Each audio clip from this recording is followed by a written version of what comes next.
Famille, s'il vous plaît, écoutez ce témoignage sur le capitaine Ibrahim Traoré. C'est incroyable. C'est de s'attaquer à sa personne en tant qu'Ibrahim Traoré, parce que ses camarades officiers savent d'où il vient. Comme nous aimons chercher, nous fouillons là où il ne faut pas chercher. C'est vrai que pour ce qui est de l'albinos noir, nous continuons les recherches.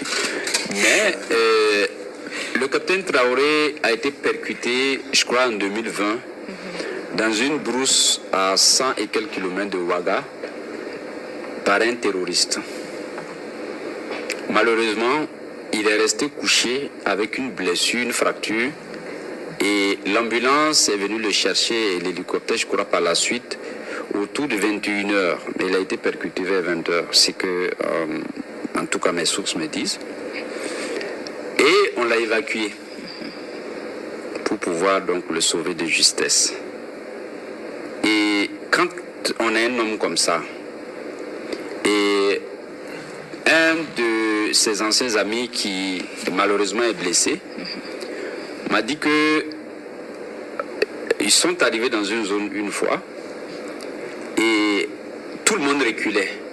Il leur a dit, je pars et je reviens. Et il a poursuivi une cinquantaine de terroristes avec 3 de ces éléments. Et eux, ils priaient, eux, ils se disaient, c'est fini pour eux. Ils sont retournés se planquer, ils attendaient. Et quand il y a eu en fait une sorte de fumée parce que les tirs étaient élevés, entre-temps, ils voyaient 3 âmes qui venaient, 3 personnes qui venaient dans l'ombre. C'est depuis ce jour que lui, il a décidé d'accorder sa confiance totale à cette personne. C'est très important dans l'armée, quand le chef même va au front.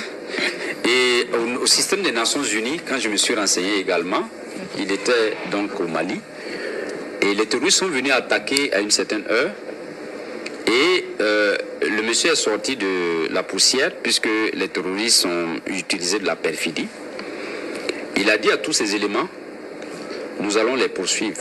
Ils sont partis à 19h, ils sont revenus autour de 22h, 23h, et quand ils venaient, ils ont demandé à leurs éléments, ils ont appelé, leur dit qu'ils allaient mettre les gyrophares pour revenir. Et un certain nombre de faits de guerre qui montrent que la personne qui était venue au début, beaucoup ne le connaissaient pas, mais de prime abord, on a vu un monsieur qui moralement était d'un certain niveau.